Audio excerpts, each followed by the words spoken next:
ತ್ರಿನಜನಂ ಪರಮಂ ಪವಿತ್ರಂ ಉದ್ಯದ್ದಿವಾಕರಕರೋಜ್ವಲಕಾಯಕಾಂತಂ ವಿಘ್ನೇಶ್ವರಂ ಸಕಲವಿಘ್ನಹರಂ ನಮಾಮಿ. ಸರಸ್ವತಿ ನಮಸ್ತುಭ್ಯಂ ವರದೆ ಕಾಮರೂಪಿಣಿ ವಿದ್ಯಾರಂಭಂ ಕರಿಷ್ಯಾಮಿ ಸಿದ್ಧಿರ್ಭವತು ಮೇ ಸದಾ. ನಾರಾಯಣಂ ನಮಸ್ಕೃತ್ಯ ನರಂ ಚೈವ ನರೋತ್ತಮಂ ದೇವೀಂ ಸರಸ್ವತೀಂ ವ್ಯಾಸಂ ತತೋ ಜಯಮುದೀರಯೇತ್. ವ್ಯಾಸಾಯ ವಿಷ್ಣುರೂಪಾಯ ವ್ಯಾಸರೂಪಾಯ ವಿಷ್ಣವೇ ನಮೋ ವೈ ಬ್ರಹ್ಮನಿಧಯೇ ವಾಸಿಷ್ಠಾಯ ನಮೋ ನಮಃ. ಯಂ ಪ್ರವ್ರಜಂತಮನುಪೇತಮಪೇತಕೃತ್ಯಂ ದ್ವೈಪಾಯನೋ ವಿರಹ ಕಾತರ ಆಜುಹಾವ. ಪುತ್ರೇತಿ ತನ್ಮಯತಯಾ ತರವೋಭಿನೇದುಸ್ತಂ ಸರ್ವಭೂತಹೃದಯಂ ಮುನಿಮಾನತೋಸ್ಮಿ. ಕೃಷ್ಣಾಯ ವಾಸುದೇವಾಯ ದೇವಕೀನಂದನಾಯ ಚ ನಂದಗೋಪಕುಮಾರಾಯ ಗೋವಿಂದಾಯ ನಮೋ ನಮಃ. ಸಚ್ಚಿದಾನಂದರೂಪಾಯ ವಿಶ್ವೋತ್ಪತ್ಯಾದಿಹೇತವೇ ತಾಪತ್ರಯ ವಿನಾಶಾಯ ಶ್ರೀಕೃಷ್ಣಾಯ ವಯಂ ನಮಃ.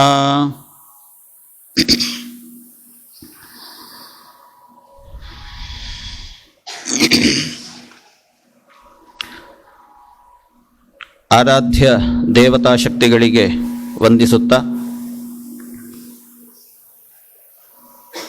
ಸಭೆಯಲ್ಲಿ ಆಸೀನರಾಗಿರುವ ಎಲ್ಲ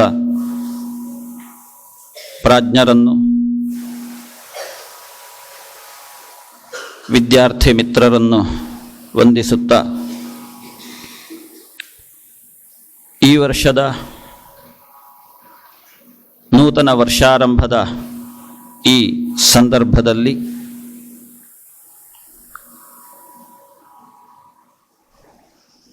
ಶಾರೀರಿಕವಾಗಿ, ಮಾನಸಿಕವಾಗಿ, ಬೌದ್ಧಿಕವಾಗಿ ಚೈತನ್ಯವನ್ನು ತುಂಬುವಂತಹ ಕಾರ್ಯಕ್ರಮಕ್ಕೆ ನಾವೆಲ್ಲ ಸೇರಿದ್ದೇವೆ.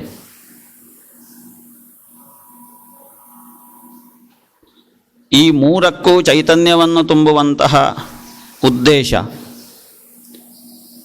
ಅದು ಈ 5 ದಿನಗಳಲ್ಲಿ ಸ್ಪಷ್ಟವಾಗುವುದಕ್ಕೆ ಇದೆ. ಈ ಹಿನ್ನೆಲೆಯಲ್ಲಿ ಆ ಮೂರಕ್ಕೂ ಚೈತನ್ಯ ತುಂಬುವಂತಹ ಸರ್ವ ಚೈತನ್ಯರೂಪಿಯಾದಂತಹ ಶ್ರೀಕೃಷ್ಣನ ಬಗ್ಗೆ ಮಾತಾಡುವಂತಹ ಒಂದು ಅವಕಾಶ, ಕೇಳುವಂತಹ ಒಂದು ಅವಕಾಶ ಇದು ನಮಗೀರುವರಿಗೂ ಪ್ರಾಪ್ತಿಯಾಗಿದೆ. ಆದ ಕಾರಣ ಎಷ್ಟು ಆಲೋಚನೆ ಮಾಡಿ, ಚಿಂತನೆ ಮಾಡಿ ನಾವು ಹೇಳ್ತೇವೆ, ಅಷ್ಟೇ ಆಳವಾಗಿ ಇಳಿದು ನೀವುಗಳು ಕೇಳಬೇಕು. ಈಗಷ್ಟೇ ನಿರೂಪಣೆಯಲ್ಲಿ ಹೇಳಿದರು, ನಮಗೇನು ಬೇಕು ಅದನ್ನು ತೆಗೆದುಕೊಳ್ಳದೆ ಯಾವುದರನ್ನು ತೆಗೆದುಕೊಂಡದ್ದರಿಂದ ಪರಿಣಾಮದಲ್ಲಿ ನಮ್ಮ ಜೀವನದಲ್ಲಿ ಅದು ವಿಷವಾಗಿ ರೂಪುಗೊಳ್ತದೆ ಅಂಥದ್ದನ್ನೇ ನಾವು ಬಯಸ್ತೇವೆ, ಸ್ವೀಕಾರ ಮಾಡ್ತೇವೆ. ಅದರಿಂದ ಆಪತ್ತಿಗೆ, ಹೊಂಡಕ್ಕೆ ಬೀಳುವುದು ನಮಗೆ ಅರಿವಿಗೆ ಬರುವುದಿಲ್ಲ. ಅದರಿಂದ ವ್ಯತಿರಿಕ್ತವಾಗಿ ನಾವು ಯಾವುದರನ್ನು ಸ್ವೀಕಾರ ಮಾಡಿದ್ದರಿಂದ ಪರಿಣಾಮದಲ್ಲಿ ನಮಗೆ ಅಮೃತ ಸಮಾನವಾದಂತಹ ಅನುಭವ ಜೀವನದಲ್ಲಿ ಬರ್ತದೆಯೋ ಅಂಥದ್ದರನ್ನೇ ನಾವು ಸ್ವೀಕರಿಸಬೇಕು. ಆವಾಗ ಮಾತ್ರ ಜೀವನವೂ ಅಮೃತವಾಗ್ತದೆ. ಆ ಸಂಸ್ಕಾರ ಸಿಗುವಂತಹ ಒಂದು ಸ್ಥಳದಲ್ಲಿ ನಾವಿದ್ದೇವೆ, ಅದುವೇ ಪಾಠಶಾಲೆ. ಈ ಪಾಠಶಾಲೆಯಲ್ಲಿ ಯಾವ ರೀತಿಯ ಪಾಠ, ಏನು ನಾವು ಕಲಿಯುವುದಕ್ಕೆ ಬಂದಿದ್ದೇವೆ, ಪ್ರಧಾನವಾಗಿ ಮೇಲ್ನೋಟಕ್ಕೆ ಲೋಕದವರಿಗೆ ಕಾಣುವುದಕ್ಕೆ 5ನೇ ಕ್ಲಾಸೋ 6ನೇ ಕ್ಲಾಸೋ 7, 8, 9, 10 ಅದು ಒಂದರಿಂದ ಮಾತ್ರ ಪಾಠಶಾಲೆ ಅಂತ ಅನಿಸುವುದಿಲ್ಲ. ಇಲ್ಲಿ 4-5 ವರ್ಷ ವಸತಿಯನ್ನು ಸ್ವೀಕರಿಸಿ ಏನು ಕಲಿತೇವೆ, ಅದರಿಂದ ನಮ್ಮ ಜೀವನಕ್ಕೆ ಏನು ಪಾಠ, ಅದು ಪ್ರಧಾನವಾಗಿರ್ತದೆ. ಯಾಕೆ ಕೇಳಿದರೆ 5, 6, 7 ಎಲ್ಲಿ ಬೇಕಾದರೂ ಆಗ್ತದೆ, ಆಗುವುದಿಲ್ವ? ಎಲ್ಲಿ ಬೇಕಾದರೂ ಆಗ್ತದೆ. ಅದನ್ನೆಲ್ಲ ಬಿಟ್ಟು ನಾವು ಇಲ್ಲಿಗೆ ಬಂದಿದ್ದೇವೆ ಅಂತ ಆದರೆ ಎಂಥದೋ ಒಂದು ಉಂಟಲ್ಲ ಇಲ್ಲಿ. ಏನುಂಟು? ಖಂಡಿತ ಈ ವರ್ಷ ಬಂದವರಿಗೆ, ಹೊಸತಾಗಿ ಬಂದವರಿಗೆ ಕಾಣಿರಲಿಕ್ಕಿಲ್ಲ. ಇಷ್ಟು ವರ್ಷದಿಂದ ಇದ್ದೀರಲ್ವ, 3 ವರ್ಷದಿಂದ ನನ್ನನ್ನು ನೋಡ್ತಾ ಇರುವವರು ಇದ್ದೀರಲ್ಲ, ಏನು ಕಂಡಿದೆ ನಿಮಗೆ? ಏನೋ ಒಂದು ಕಾಣದೇ ಇರುವುದು ಕಾಣಲಿಲ್ವಾ? ಭಾರತೀಯ ಸಂಸ್ಕೃತಿ ಕಂಡಿದೆ ಇಲ್ಲಿ. ಆಮೇಲೆ ಅಂಥದ್ದು ಇನ್ನೇನೋ ಒಂದಷ್ಟು ಕಂಡಿದೆ ಇಲ್ಲಿ ಅಲ್ವಾ? ಅದು ಬೇರೆಲ್ಲಿ ಆದರೂ ಕಂಡಿದ? ನಿಮ್ಮ ನಿಮ್ಮ ಊರುಗಳಲ್ಲಿ ಕಂಡಿದ? ಅದು ಅಲ್ಲಿ ಕಾಣಲಿಲ್ಲ ಅಂತ ಇಲ್ಲಿ ಬಂದದ್ದ? ಅಲ್ಲಿ ಕಾಣಲಿಲ್ಲ ಅಂತ ಇಲ್ಲಿ ಬಂದದ್ದು ಅಲ್ವಾ? ಹಾಗಾದರೆ ಇಲ್ಲಿ ನಾವು ಪಡೆದುಕೊಳ್ಳುವಂತಹ ಶಿಕ್ಷಣ ಏನು? ಇದು ಅಪ್ಪಮ್ಮನಿಂದ ಪಡೆದುಕೊಳ್ಳಬೇಕಾದಂತಹ ಶಿಕ್ಷಣ. ಇದನ್ನೇ ತಿಳಿದವರು ಹೇಳಿದರು ಅಧಿಶೀಲ ಶಿಕ್ಷಣ ಅಂತ. ಇದು ನಿಜವಾಗಿ ಮನೆಯಲ್ಲಿ ಸಿಗಬೇಕಾದ್ದು. ಕಾಲ ಕಳೆದು ಹೋಯಿತು ಮನೆಯಲ್ಲಿ ಸಿಗುವ ಕಾಲ. ಆ ಶಿಕ್ಷಣ ಇಲ್ಲಿ ಗುರುಕುಲದಲ್ಲಿ, ನೋಡಿ, ಗುರುಕುಲದಲ್ಲಿ, ಪಾಠಶಾಲೆ ಅಂತ ಹೇಳುವುದಕ್ಕಿಂತಲೂ ಗುರುಕುಲ ಅಂತ ಹೇಳುವುದು ಸೂಕ್ತ. ಗುರುಕುಲದಲ್ಲಿ ಮನೆಯಲ್ಲಿ ಸಿಗುವಂತಹ ಶಿಕ್ಷಣ ಸಿಗ್ತದೆ. ಮನೆಯಲ್ಲಿ ಸಿಕ್ಕದ ಕಾರಣ ಅದನ್ನು ಅರಸಿಕೊಂಡು ಅಲ್ವಾ, ಅದನ್ನು ಅರಸಿಕೊಂಡು ಆ ಜೀವನ ಪಾಠದಲ್ಲಿ, ಜೀವನ ಸಂಸ್ಕಾರದಲ್ಲಿ ರಸಿಕರಾಗುವುದಕ್ಕೆ ನಾವು ಬಂದಿದ್ದೇವೆ. ಹೌದಾ? ಅದನ್ನು ಅರಸಿಕೊಂಡು ಇಲ್ಲಿ ರಸಿಕರಾಗುವುದಕ್ಕೆ ಬಂದಿದ್ದೇವೆ. ರಸಿಕರು ಅಂತಂದ್ರೆ ಎಂಥದ್ದು? ಕೆಲವರನ್ನು ನೋಡಬೇಕು, ಮುಖ ಇಷ್ಟು ದೊಡ್ಡ ಇರ್ತದೆ 24 ಗಂಟೆಯು. ನೀವು ಯಾವ ಹೋಳಿಗೆ ಲಾಡನ್ನು ಕೊಟ್ಟರೂ ಕೂಡ, ಅಮೃತವನ್ನು ಕೊಟ್ಟರೂ ಕೂಡ ಅವರ ಮುಖದಲ್ಲಿ ಹಸನ್ಮುಖಿತ್ವ ಭಾವ ಬರುವುದಿಲ್ಲ.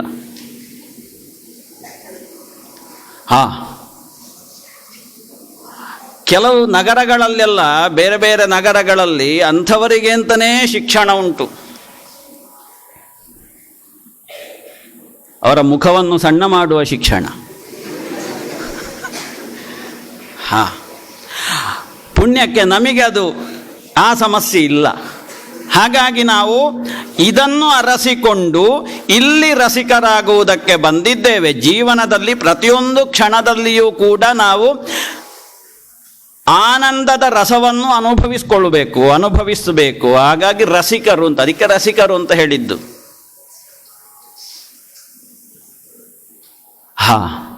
ಆ ರಸಿಕತೆ ಸಿಗುವುದು ಗುರುಕುಲದಲ್ಲಿ. ಯಾವುದರನ್ನು ನಾವು ಕಲಿತುಕೊಂಡದ್ದರಿಂದ ನಮ್ಮ ಜೀವನ ರಸಿಕವಾಗಿ ಇರ್ತದೆ, ಶುಷ್ಕವಾಗಿರುವುದಿಲ್ವೋ, ಒಣಗಿದ ತರಗೆಲೆಗಳ ಹಾಗೆ ಜೀವನ ಇರಬಾರ್ದ್ರಿ. ಒಣಗಿದ ತರಗೆಲೆ ಏನು? ಒಂದು ವಾಹನ ಹೋದರೆ ಅದರ ಹಿಂದೆಯೂ ಹೋಗ್ತದೆ ಅದು. ಒಂದು ಗಾಳಿ ಬಂದರೆ ಗಾಳಿಯ ಹಿಂದೆಂದಲೂ ಓಡ್ತದೆ ತರಗೆಲೆ. ಸ್ವಲ್ಪ ಬಲಿಷ್ಠರಾಗಿ ಯಾರು ಬರ್ತಾರೆ ಅವರ ಹಿಂದೆ ಓಡ್ತದೆ ಅದು. ಆಲೋಚನೆ ಮಾಡುವುದಿಲ್ಲ ಯಾರ ಹಿಂದೆ ಹೋಗಬೇಕು ಬರಬೇಕು ಅಂತ ಅಲ್ವಾ? ತರಗೆಲೆ ಹಾಗೆ ಅಲ್ಲ. ನೀವೊಂದು ಬೀಸಣಿಗೆ ಹಿಡ್ಕೊಂಡು ಹೀಗೆ ಬೀಸಿದ್ರು ಕೂಡ ಅದು ಹತ್ತಲಾಗಿ ಹೋಗ್ತದೆ, ಕೆಲವೊಂದು ಇತ್ತಲಾಗಿ ಬರ್ತದೆ. ಅದಕ್ಕೆ ನಿರ್ಣಯ ಇರುವುದಿಲ್ಲ ತರಗೆಲೆಗೆ, ಎಲ್ಲಿ ಹೋಗಬೇಕು, ಯಾರ ಜೊತೆಗೆ ಹೋಗಬೇಕು ಅಂತ. ಹೌದಾ? ತರಗೆಲೆಗಳಾಗಬಾರದು, ತರಳೆಗಳೂ ಆಗಬಾರ್ದು. ಹಾಗಾಗಿ ಅಂತಹ ಶಿಕ್ಷಣ ಗುರುಕುಲದಲ್ಲಿ ಸಿಗ್ತದೆ. ಇದು ಗುರುಕುಲ, ಹೌದಾ? 5 ದಿವಸಕ್ಕೆ ಮಾತ್ರವಾ? Yes sir. ಇಲ್ಲಿ ಸಿಕ್ಕುವಂತಹ ಶಿಕ್ಷಣ ಅಧಿಶೀಲ. ಅದೇ 8, 9, 10ರಲ್ಲಿ ಸಿಗುವ ಶಿಕ್ಷಣ ಅಧಿಚಿತ್ತ ಶಿಕ್ಷಣ. ಇದನ್ನು ಸಾಣೆಗೆ ಕೊಡುವುದು. ಯಾವುದನ್ನು? ಬುದ್ಧಿಯನ್ನು, ಚಿತ್ತವನ್ನು ಸಾಣೆಗೆ ಕೊಡುವುದು. ಹರಿತವಾಗಬೇಕು.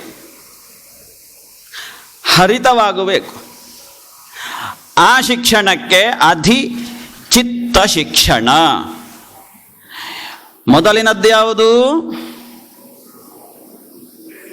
ಬಿಟ್ಟೋಯ್ತದು.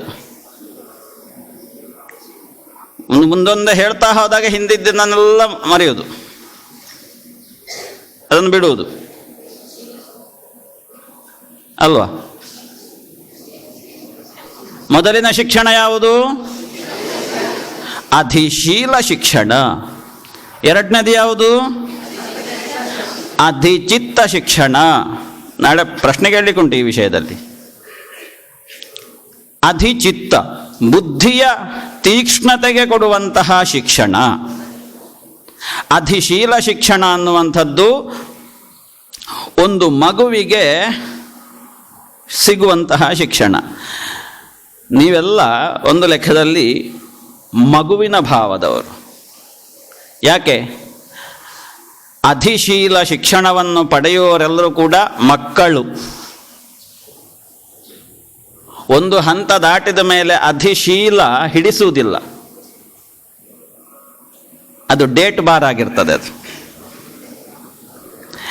ಆಮೇಲೆ ಸಿಗುವಂಥದ್ದು ಅಧಿಚಿತ್ತ ಶಿಕ್ಷಣ. ಮತ್ತೆ ಇದು ಪ್ರಖರವಾಗಬೇಕು, ತೀಕ್ಷ್ಣವಾಗಬೇಕು. ಅದನ್ನು ಹೇಗೆ ಕೊಡುವುದು? ಅದನ್ನು ಆ ಅಧಿಚಿತ್ತ ಶಿಕ್ಷಣ ಹೇಗೆ ಅಂತ ಕೇಳಿದರೆ, ಈಗ ಹೇಳಿದ ಹಾಗೆ ರಾಮಾಯಣ, ಮಹಾಭಾರತ, ಭಾಗವತ, ಪುರಾಣದ ಬೇರೆ ಬೇರೆ ಕಥೆಗಳು, ಇತಿಹಾಸದ ಭಾರತೀಯ ಇತಿಹಾಸ, ಇದನ್ನೆಲ್ಲ ನಾವು ಕಲಿತುಕೊಂಡಾಗ ಅದರಲ್ಲಿರುವಂತಹ ಏನು ಜೀವನ ಪಾಠ ಅದು ನಮ್ಮ ಶರೀರದಲ್ಲಿ ರಕ್ತಗತವಾಗ್ತದೆ, ಕೇಳ್ತಾ ಕೇಳ್ತಾ ಕೇಳ್ತಾ ಇದ್ದ ಹಾಗೆ. ಮೂರನೇದು ಅಧಿಪ್ರಜ್ಞಾ ಶಿಕ್ಷಣ. ಆಮೇಲೆ ಗೊತ್ತಾಗ್ತದೆ ಬಿಳಿ ಯಾವುದು ಕಪ್ಪು ಯಾವುದು ಅಂತ. ಬುದ್ಧಿ ತೀಕ್ಷ್ಣವಾದಾಗ ವಿವೇಕ ಉದಯವಾಗ್ತದೆ. ವಿವೇಕ ಒಂದು ಕಡೆಯಲ್ಲಿ ಕಾಗೆ ಸ್ನಾನ ಮಾಡುವ ಒಂದು ಸರೋವರ ಉಂಟು. ಕಾಗೆ ಸ್ನಾನ ಮಾಡೋದು ನೋಡಿದ್ದೀರಾ? ನೋಡಬಾರ್ದು.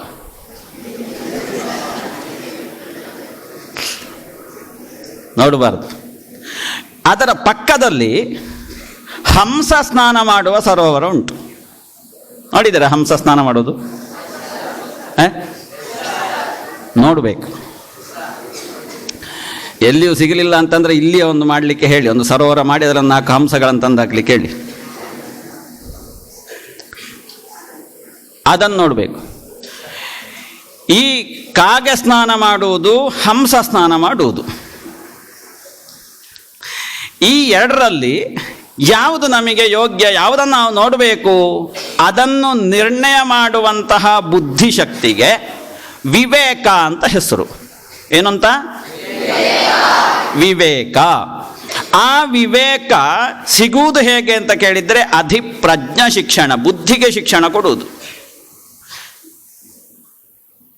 ಬುದ್ಧಿಗೆ ಶಿಕ್ಷಣ ಕೊಡುವುದು. ಅದರಲ್ಲಿ ಉನ್ನತ ಶಿಕ್ಷಣ ಅದು ಬುದ್ಧಿಗೆ. ಆ ಶಿಕ್ಷಣ ಹೇಗೆ? ರಾಮಾಯಣ ಮಹಾಭಾರತಗಳ ಮೂಲಕವಾಗಿಯೇ ಮತ್ತಷ್ಟು ಅದರಲ್ಲಿರುವಂತಹ ರಹಸ್ಯವನ್ನು, ಅದರಲ್ಲಿರುವಂತಹ ಗಂಭೀರತೆಯನ್ನು ಬುದ್ಧಿಗೆ ಕೊಡುವುದು. ಅದನ್ನು ಸ್ವೀಕಾರ ಮಾಡ್ತದೆ. ಇದು ಸಾಮಾನ್ಯ ಒಂದು 19 ವರ್ಷದವರೆಗೆ ನಮಗೆ ಸಿಗುವುದಕ್ಕೆ ಸಂದರ್ಭಗಳಿರ್ತದೆ. ಮತ್ತೆ ಇದು ಯಾವ ಶಿಕ್ಷಣವೂ ಸಿಗುವುದಿಲ್ಲ. ಮತ್ತೆ ಕ್ರಮೇಣ ಸಮಾಜದ ಈ 3 ಶಿಕ್ಷಣದಿಂದ ಶಿಕ್ಷಿತನಾದವ, ಸುಶಿಕ್ಷಿತನಾದವ ಸಮಾಜದಲ್ಲಿ ನೋಡಿ ಕಲ್ತುಕೊಳ್ತಾನೆ. ಯಾವುದನ್ನು ನೋಡಬೇಕು ಅದನ್ನು ಮಾತ್ರ ನೋಡ್ತಾನೆ ಈ 3 ಶಿಕ್ಷಣದಿಂದ ಶಿಕ್ಷಿತನಾದವನು. ಈ ಹಿನ್ನೆಲೆಯಲ್ಲಿ ಈ 3 ಶಿಕ್ಷಣದಿಂದಲೂ ನಾವು ಸುಶಿಕ್ಷಿತರಾಗಬೇಕು, ಅದು ಸಿಗುವುದು ಗುರುಕುಲದಲ್ಲಿ ಅಂತ ಆಗುವಾಗ ನಾವು ಅದನ್ನು ಅರಸಿಕೊಂಡು ಬಂದಿದ್ದೇವೆ. ಅನೇಕ ವರ್ಷಗಳಿಂದ ನಾವು ಅಂತಹ ಸಂಸ್ಕಾರಗಳಿಗೆ ನಮ್ಮನ್ನು ನಾವು ತೊಡಗಿಸಿಕೊಂಡಿದ್ದೇವೆ. ಕಳೆದ 2 ವರ್ಷದಿಂದ ಅನೇಕರು ಇಲ್ಲಿ ಇರುವವರು ನಮ್ಮದೇ ಆದಂತಹ ವಾಂಗ್ಮಯ ಪ್ರಪಂಚಕ್ಕೆ ಪ್ರವೇಶಿಸಿ ನಮ್ಮ ಪೂರ್ವಜರು ಈ ಮಣ್ಣಿನಲ್ಲಿ ನಡೆದಾಡಿದ್ದು ಹೇಗೆ ಅನ್ನುವುದನ್ನು ಅರಿತುಕೊಂಡು ಕಥೆಯ ಮೂಲಕ ಇತಿಹಾಸವನ್ನು ಕೇಳಿ ಅವರು ಹಾಗೆ ನಡೆದ ರೀತಿ ಏನು, ಆ ರೀತಿಯಲ್ಲಿ ನಮ್ಮ ನಡೆ ಆಗುವುದಕ್ಕೆ ಸಾಧ್ಯವೋ? ರಾಮ ನಡೆದ ಈ ಭೂಮಿಯಲ್ಲಿ ಹೇಗೆ ನಡೆದ? ಕಳೆದ ವರ್ಷ ಇಲ್ಲಿ ಕೇಳಿದವರಿಗೆ ಗೊತ್ತು. ಆ ರೀತಿಯಲ್ಲಿ ನಮ್ಮ ನಡೆಯನ್ನು ನಾವು ಬದಲಾಯಿಸಿಕೊಳ್ಳುವುದಕ್ಕೆ ಬರುತ್ತಾ? ಆಲೋಚನೆ ಮಾಡಬೇಕು. ಹೀಗೆ ಕಳೆದ 2 ವರ್ಷದಿಂದ ಶ್ರೀಮದ್ಭಾಗವತ ಸಪ್ತಾಹ ಶ್ರವಣ ಆಯಿತು. ಕಳೆದ ವರ್ಷ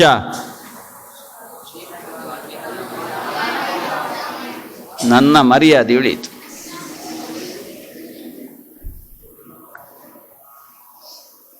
ಇಲ್ಲದಿದ್ದರೆ ಇನ್ನು ಬರುವ ವರ್ಷ ನನಗೆ ಹೇಳಿಕೆ ಬರಲಿಕ್ಕಿಲ್ಲ. ಶ್ರೀಮದ್ ವಾಲ್ಮೀಕಿ ಎಷ್ಟು 2 ದಿವಸ ಅದು?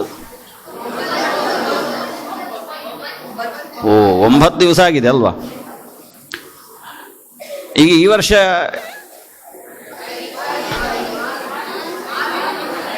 6 ದಿವಸ. ಸರಿ, 5 ದಿವಸ 5 ದಿವಸಗಳು ನಮಗಿನ್ನಿರುವುದು ಯಾವುದಕ್ಕೆ?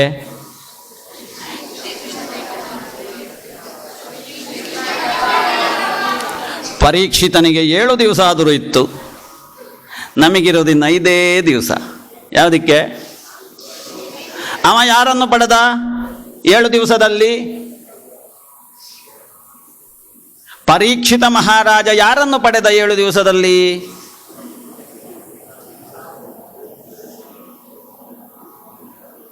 ಯಾರನ್ನು ಪಡೆದದ್ದು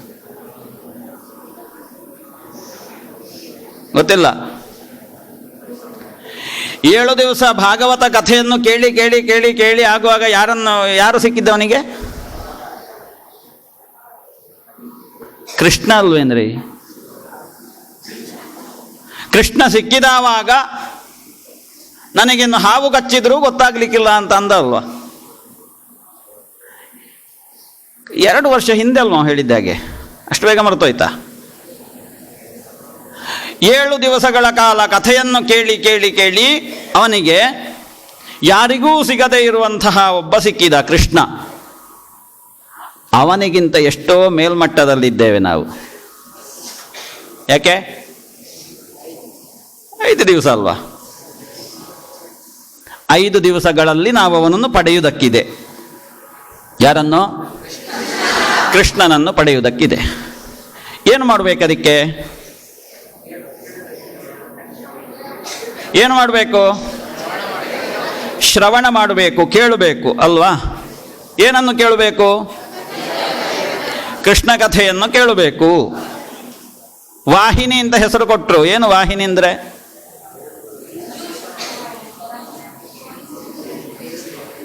ಹರಿತಾ ಇರುವುದು. ತರಂಗವೋ ನದಿಯೋ ಎಂಥದೋ ಹರಿತಾ ಇರು, ನಿಲ್ಲಬಾರ್ದು, ಕೇಳ್ತಾನೇ ಇರಬೇಕು. ವರ್ಷ ಇಡೀ ಕೇಳ್ತಾನೆ ಇರಬೇಕು, ಜೀವನ ಇಡೀ ಕೇಳ್ತಾನೆ ಇರಬೇಕು. ಯಾವುದನ್ನು?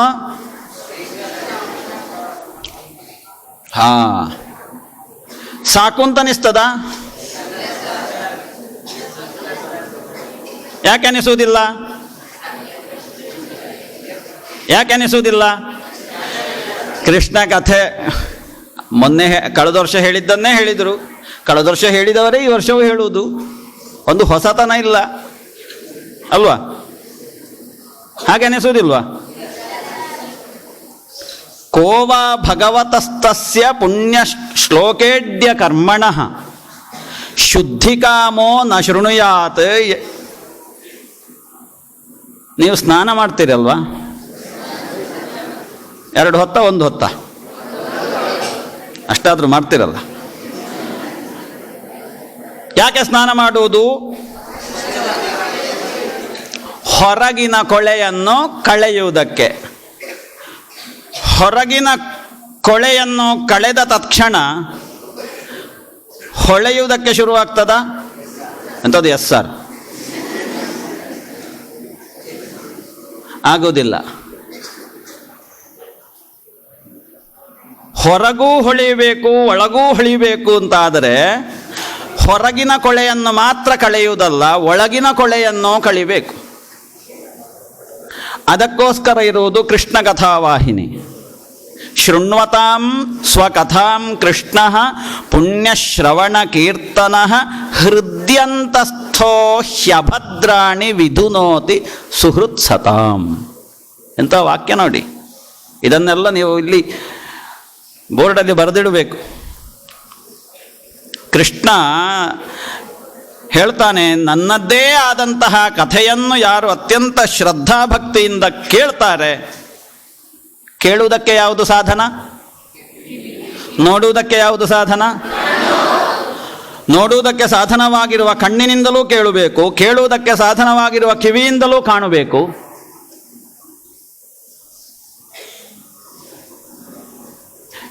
ಈ ಭಾಗವತ ಅಥವಾ ಈ ಕೃಷ್ಣ ಕಥಾ ವಾಹಿನಿಗೆ ಸರ್ಟಿಫಿಕೇಟ್ ಏನು ಒಳಗೆ ಬರುವುದಕ್ಕೆ? ಇದು ಕಿವಿಯೂ ಕಣ್ಣಾಗಬೇಕು, ಕಣ್ಣೂ ಕಿವಿಯಾಗಬೇಕು ಅಲ್ವಾ? ಹಾಗೆ ಆದಾಗ ಮಾತ್ರ ಶೃಣ್ವತ, ನಾವು ಏನು ಕೇಳಬೇಕು ಅದು ನಮಗೆ ಕೇಳಿಸ್ತದೆ. ಇಲ್ಲದ್ರೆ ನಮ್ಮಷ್ಟಕ್ಕೆ ನಾವು ಮಾತಾಡ್ಕೊಂಡಿರ್ತೇವೆ. ಹಾಗೆ ಕೇಳಿದ್ದರಿಂದ ಪ್ರಯೋಜನ ಏನು ಅಂತ ಕೇಳಿದರೆ, ಹೊರಗಿನ ಕೊಳೆ ಸ್ನಾನದಿಂದ ಮಾತ್ರ ನಾವು ತೆಗಿಬೋದು. ತೆಗೆದರೂ ನಾವು ಹೊಳಿಬೇಕು ಅಂತ ಆದರೆ ಹೃದಯಂತಸ್ಥ, ನಮ್ಮ ಶರೀರದ ಒಳಗಡೆ ಇರುವಂತಹ ಅಭದ್ರಾಣಿ, ಅಮಂಗಲ, ಕೊಳೆ, ಕಸ, ಅದು ವಿಧುನೋತಿ, ದೂರವಾಗ್ತದೆ, ಅದು ನಿವಾರಣೆಯಾಗ್ತದೆ. ಆವಾಗ ಒಳಗಿನ ಕೊಳೆಯನ್ನು ನಾವು ತೊಳೆಯುವುದಕ್ಕೆ ನಮಗಿರುವಂತಹ ಸ್ನಾನ ಏನು ಅಂತ ಕೇಳಿದರೆ ಕೃಷ್ಣ ಸ್ನಾನ. ಕೃಷ್ಣ ಕಥಾ ವಾಹಿನಿಯಲ್ಲಿ ಸ್ನಾನ ಮಾಡುವುದು. ವಾಹಿನಿ ನದಿ, ಕೃಷ್ಣ ಕಥಾ ನದಿಯಲ್ಲಿ ನಾವು ನಮ್ಮನ್ನು ಮುಳುಗಿಸಿಕೊಂಡಾಗ ಏನಾಗ್ತದೆ? ಹೊರಗಿನ ಕೊಳೆ ಮಾತ್ರ ಅಲ್ಲ, ಒಳಗಿನ ಕೊಳೆಯೂ ಕೂಡ ನಿವಾರಣೆಯಾಗ್ತದೆ. ಅದು ಯಾಕೆ ಹಾಗಾಗಬೇಕು? ಏನು ಅವನಲ್ಲಿ ಒಂದು ಸ್ಪೆಷಾಲಿಟಿ ಏನೋ ಒಂದು ಇರಬೇಕಲ್ವಾ? ಏನದು?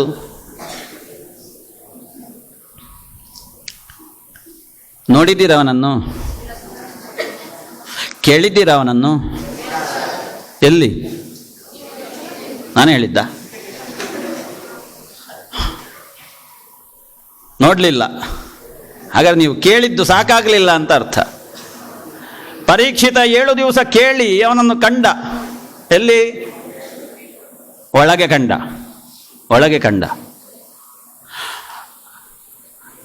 ಆ ಒಳಗೆ ಕಂಡದ್ದರ ಫಲವಾಗಿ ಏನು?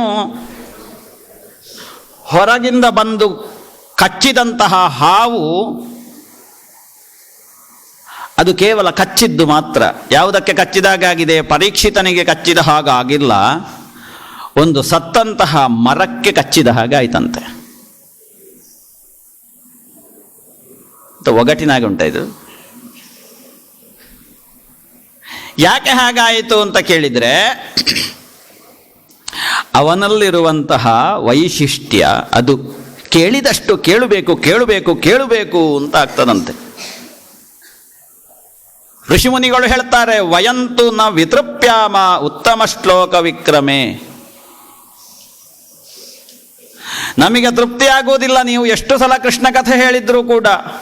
ಪ್ರತಿ ವರ್ಷ ಇದನ್ನೇ ಇಟ್ಟರೂ ಕೂಡ ನನಗೆ ತೃಪ್ತಿ ಆಗಲಿಕ್ಕಿಲ್ಲ. ಜೀವನ ಇಡೀ ಕೇಳಬೇಕು. ರಸಿಕಾಹ ಪಿಬತ ಭಾಗವತಂ ರಸಮಾಲಯಂ. ಜೀವನ ಇಡೀ ಜೀವ ಇರುವಲ್ಲಿಯವರೆಗೆ, ಉಸಿರಿರುವಲ್ಲಿಯವರೆಗೆ ಕೃಷ್ಣ ಕಥೆಯನ್ನು ಕೇಳಬೇಕು. ಹೇಗೆ ಕೇಳಬೇಕು? ರಸಿಕರಾಗಿ ಕೇಳಬೇಕು. ನೋಡಿ, ಆಗ ಒಂದು ಶಬ್ದ ಬಂತು, ರಸಿಕರಾಗುವುದಕ್ಕೆ ನಾವಿಲ್ಲಿ ಬಂದಿದ್ದೇವೆ. ಆ ರಸಿಕರಾಗಿ ಕೇಳಬೇಕು ಕೃಷ್ಣ ಕಥೆಯನ್ನು. ಯಾಕೆ ಕೇಳಿದರೆ ಅದು ನಮ್ಮನ್ನು ಎಳ್ಕೊಳ್ಳುತ್ತದೆ. ಎಳ್ಕೊಂಡ ಮೇಲೆ ನಮ್ಮನ್ನು ಇನ್ನೊಬ್ಬರು ಎಳ್ಕೊಳ್ಳುವುದಕ್ಕೆ ಬರುವುದಿಲ್ಲ ಜೀವನದಲ್ಲಿ. ಅಷ್ಟೇ. ಕೃಷ್ಣ ಕಥೆಯನ್ನು ಕೇಳ್ತಾ ಕೇಳ್ತಾ ಕೇಳ್ತಾ ಹೋದ ಹಾಗೆ ನಮ್ಮನ್ನು ಸೆಳ್ಕೊಂಡು ಬಿಡ್ತಾನೆ. ಹೃದಯವರುದ್ಧತೆ ತತ್ಕ್ಷಣಾತ್. ನಮ್ಮ ಹೃದಯದ ಒಳಗಡೆ ಅವ ಬಂದು ಸೇರ್ತಾನೆ. ನೆನಪಿಟ್ಟುಕೊಳ್ಳಿ, ಕೃಷ್ಣ ಕಥೆಯನ್ನು ಕೇಳ್ತಾ ಹೋದಾಗೆ ನಮ್ಮ ಹೃದಯದ ಒಳಗಡೆ ಅವ ಬಂದು ಸೇರಿಕೊಳ್ತಾನೆ. ಅವ ಸೇರಿಕೊಂಡ ಮೇಲೆ ಮತ್ತೆ ನಮ್ಮ ಜೀವನದಲ್ಲಿ ನಾವು ನಾಳೆ ಇಲ್ಲಿ ಎಲ್ಲ ಕಲಿತು ಮುಂದೆ ಹೋದಾಗ ನಮ್ಮ ಹೃದಯದ ಒಳಗೆ ಇನ್ನೊಬ್ಬರು ಬಂದು ಸೇರಿಕೊಳ್ಳುವುದಿಲ್ಲ. ಇದು ಶಿಕ್ಷಣ. ನಾವು ದಾರಿ ತಪ್ಪುವುದಿಲ್ಲ ಅಂತ ಅರ್ಥ. ಯಾಕೆ? ಅವ ಇರ್ತಾನಲ್ಲ. ಅವ ಇದ್ದಾಗ ಇನ್ನೊಬ್ಬನಿಗೆ ಜಾಗ ಇಲ್ಲ. ನೋಡಿ, ಇತಿಹಾಸ, ನಮ್ಮ ಭಾರತೀಯ ಇತಿಹಾಸವನ್ನು ಗಮನಿಸಿ. ಕೃಷ್ಣ ಇದ್ದಲ್ಲಿ ಬಾಕಿದ್ದವರಿಗೆ ಜಾಗ ಇಲ್ಲ.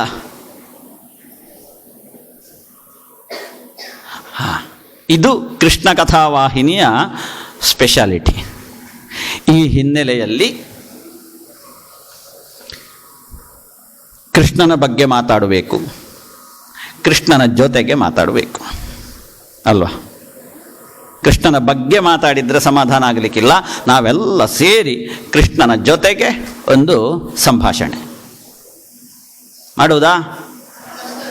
ಎಷ್ಟು ಜನಕ್ಕೆ ಮನಸ್ಸುಂಟು ಕೃಷ್ಣನ ಜೊತೆಗೆ ಮಾತಾಡಬೇಕು ಅಂತ? ಸರಿ, ಕೈ ಕೆಳ ಹಾಕಿ. ಒಳ್ಳೆಯದು.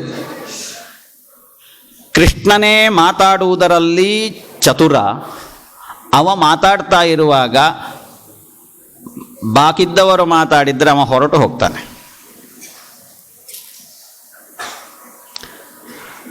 ಇತಿಹಾಸವನ್ನು ಗಮನಿಸಿ. ಕೃಷ್ಣ ಉಪದೇಶ ಕೊಡುವ ಕಾಲಕ್ಕೆ ಅರ್ಜುನ ಕೃಷ್ಣ ಮಾತಾಡಿದ ಮೇಲೆ ಮಾತಾಡಿದ್ದು. ಅದರ ನಡುವಿನಲ್ಲಿ ಇಲ್ಲೊಂದು ನಿಮಿಷ ಮಾತಾಡಲಿಕ್ಕುಂಟು ಅಂತ ಹೇಳಲಿಲ್ಲ. ಭಗವದ್ಗೀತೆಯಲ್ಲಿ ಅವ ಮಾತಾಡಿದ ಮೇಲೆ ಮಾತಾಡುವುದು. ಶ್ರೀ ಭಗವಾನುವಾಚ ಅಂತ ಆದ ಮೇಲೆ ಮತ್ತೆ ಅರ್ಜುನ ಉವಾಚ, ಇಲ್ಲದ್ರೆ ಅರ್ಜುನ ಉವಾಚ ಅಂತ ಆದ ಮೇಲೆ ಭಗವಾನುವಾಚ. ಎರಡು ಮಿಕ್ಸ್ ಆಗುವುದಿಲ್ಲ ಎಲ್ಲಿ. ನೋಡಿ, ಭಗವದ್ಗೀತೆಯಲ್ಲಿ ಉಂಟಾ? ಭಗವದ್ಗೀತೆ ಪಾಠ ಆಗ್ತದೆ ಇಲ್ಲಿ? ಉಂಟಾದರಲ್ಲಿ ಇಬ್ರು ಒಟ್ಟೊಟ್ಟಿಗೆ ಮಾತಾಡೋದು ಇಲ್ಲಲ್ಲ. ಹಾಗಾದರೆ ಕೃಷ್ಣ ಮಾತಾಡುವಾಗ ಅರ್ಜುನರು ಸುಮ್ಮನೆ ಕೂತ್ಕೊಳ್ಬೇಕು, ಅರ್ಜುನರು ಮಾತಾಡುವಾಗ ಕೃಷ್ಣ ಸುಮ್ಮನೆ ಕೂತ್ಕೊಳ್ಬೇಕು. ಇದರಲ್ಲಿ ಯಾವುದಾಗ್ಬೋದು?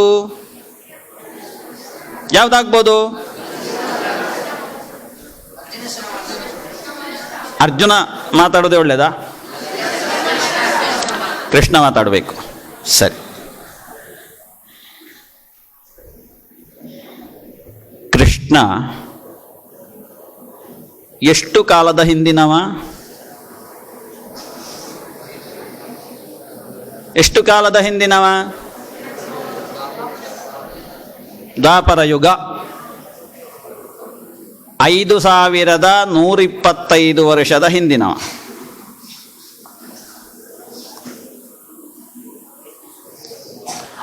ಅವ 125 ವರ್ಷಗಳ ಕಾಲ ಈ ಭೂಮಿಯನ್ನು ನೋಡಿಕೊಂಡಿದ್ದ.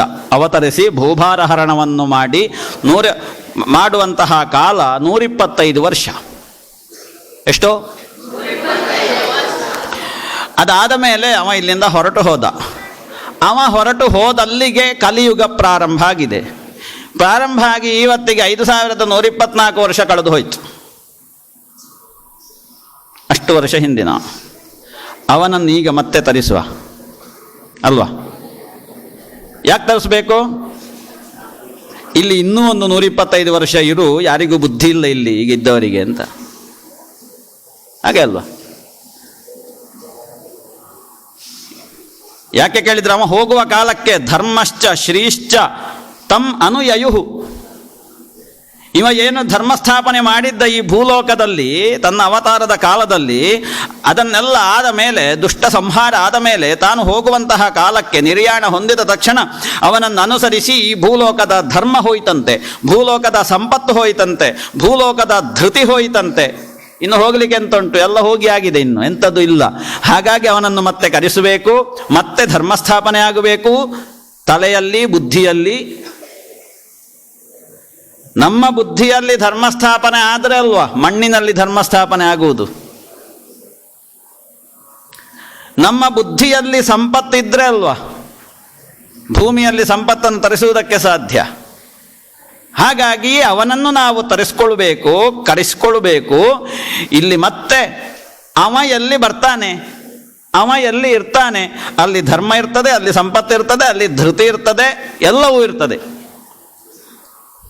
ಹಾಗಾಗಿ ಅವನನ್ನು ತರಿಸಬೇಕು, ತರಿಸುವ ಪ್ರಯತ್ನ ಮಾಡುವ. ಒಟ್ಟಿಗಿರ್ತೀರ ನೀವು?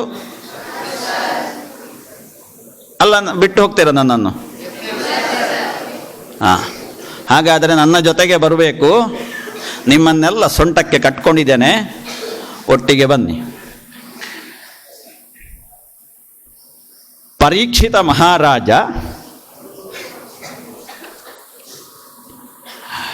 ಕಾರಣಾಂತರಗಳಿಂದ ಶಾಪಗ್ರಸ್ತನಾಗಿ, ಕಳೆದ ವರ್ಷ ಅಲ್ಲ ಅದಕ್ಕಿಂತ ಹಿಂದಿನ ವರ್ಷ ಹೇಳಿದ್ದೇನೆ, ಮುನಿಯ ಶಾಪಕ್ಕೊಳಗಾಗಿ 7 ದಿವಸಗಳ ಜೀವಿತಾವಧಿ. ಯಾರಿಗೆ? 7 ದಿವಸದಲ್ಲಿ ಏನು ಮಾಡಲಿಕ್ಕೆ ಸಾಧ್ಯ? ಅವನಿಗೆ ಗೊತ್ತಾಗಿತ್ತು ತನಗೆ ಇನ್ನು 7 ದಿವಸ ಜೀವಿತ ಇರುವುದು ಅಂತ. ನಮಗಾದ್ರೆ ಉಂಡದ್ದು ತಿಂದದ್ದು ಗಂಟ್ಲಿಂದ ಕೆಳಗೆ ಇಳಿತಿರ್ಲಿಲ್ಲ. ಋಷಿ ಶಾಪವೇ ಹುಸಿಯಾಗಿ ಹೋಗ್ತಿತ್ತು. ಯಾಕೆ? ಹೆದರಿ 3ನೇ ದಿವಸದಲ್ಲೇ ಜೀವ ಬಿಡ್ತಿದ್ದ ನಾವು. 7 ದಿವಸಕ್ಕವರೆಗೆ ಹೋಗ್ತಿರ್ಲಿಲ್ಲ. ಯಾಕೆ? ಕಲಿಯುಗ, ಧೈರ್ಯ ಹೋಗಿದೆ ಕೃಷ್ಣ ಹೋಗುವಾಗಲೇ. ಹಾಗಾಗಿ ನಾವು 7 ದಿವಸಗಳವರೆಗೆ ನಮಗೆ ನಿಂತ್ಕೊಳ್ಳಿಕ್ಕೆ ಸಾಧ್ಯ ಇಲ್ಲ ಅಂತ. ಆದರೆ ಅವನಿತ್ತ 7 ದಿವಸಗಳ ಜೀವಿತಾವಧಿ. 8ನೇ ದಿವಸಕ್ಕಾಗುವಾಗ ಅವ ಇಲ್ಲ. 7 ದಿವಸದಲ್ಲಿ ಏನೆಲ್ಲ ಮಾಡಬೇಕು, ಏನೆಲ್ಲ ಬಗೆಲಿಗೆ ಹಾಕೊಳ್ಬೇಕು, ಚೀಲಕ್ಕೆ ಹಾಕೊಳ್ಬೇಕು, ಅದನ್ನೆಲ್ಲ ಹಾಕೊಳ್ಬೇಕು. ಅದನ್ನು ತಿಳಿದಂತಹ, ಶಾಪದ ಮಾತನ್ನು ತಿಳಿದಂತಹ ಪರೀಕ್ಷಿತ ಮಹಾರಾಜ ಇನ್ನು ಕಟ್ಟಿಕೊಂಡು ಏನು ಮಾಡುವುದು ಅಲ್ವಾ? ಇನ್ನು 1 ವಾರದಲ್ಲಿ ನಾನು ಸಾಯ್ತೇನೆ ಅಂತ ಆದರೆ ನಾ ಕಟ್ಟಿಕೊಂಡು ಎಂತ ಮಾಡುವುದು? ಕಟ್ಟಿಕೊಂಡದ್ದನ್ನೆಲ್ಲ ಬಿಟ್ಟು ಬಿಡಬೇಕು, ಅಥವಾ ಕಟ್ಟಿಕೊಂಡದ್ದನ್ನೆಲ್ಲ ಕೊಟ್ಟು ಬಿಡಬೇಕು ಅಂತ ಹೇಳಿ ತನ್ನ ಎಲ್ಲ ರಾಜಲಾಂಛನಗಳನ್ನು, ಅವ ಸಾರ್ವಭೌಮ ಚಕ್ರವರ್ತಿ, ಸಮಗ್ರ ಭಾರತ ದೇಶವನ್ನು ಆಳಿದವನು, ತಾನು ಕಟ್ಟಿಕೊಂಡಂತಹ ಎಲ್ಲ ಸಂಪತ್ತಿರ್ಬೋದು, ರಾಜ್ಯ ಇರ್ಬೋದು, ಕೋಶ ಇರ್ಬೋದು, ಭಂಡಾರ ಇರ್ಬೋದು, ಸಮಗ್ರ ಪ್ರಜಾವರ್ಗ ಇರ್ಬೋದು, ಆ ಕಟ್ಟಿಕೊಂಡದ್ದನ್ನೆಲ್ಲ ತನ್ನ ಮಗನಾದಂತಹ ಜನಮೇಜಯನಿಗೆ ಕೊಟ್ಟು ಬಿಟ್ಟ, ಮನೆಯಿಂದ ಹೊರಟು ಬಿಟ್ಟ. ಎಲ್ಲಿಗೆ? ಎಂತ ಉಂಟು ಕಾಡಲ್ಲಿ? ಕಾಡಿನಿಂದ ಹೊರಟ, ಜೀವನವೆಂಬಂತಹ ಕಾಡಿನಿಂದ ಹೊರಟ. ಹೌದಾ? ನೀವು ಸುಖಿಗಳು ಮಕ್ಕಳೇ, ನೀವು ಸುಖಿಗಳು ಇಲ್ಲಿ ಇರುವಷ್ಟು ಸಮಯ. ಜೀವನ ಅಲ್ವಾ? ವನ ಅಲ್ವಾ ಅದು? ಆ ಜೀಗೆ ಒಂದು ಕೈಯನ್ನು ಹೀಗೆ ಮುಚ್ಚಿ 2 ಅಕ್ಷರವನ್ನು ಮಾತ್ರ ಓದಿ. ಮತ್ತೆ ಕಾಡಿಗೆ ಹೋಗುವುದಲ್ಲ, ಇನ್ನು ಕಾಡಿಂದ ಹೋಗಬೇಕು. ಪರೀಕ್ಷಿತ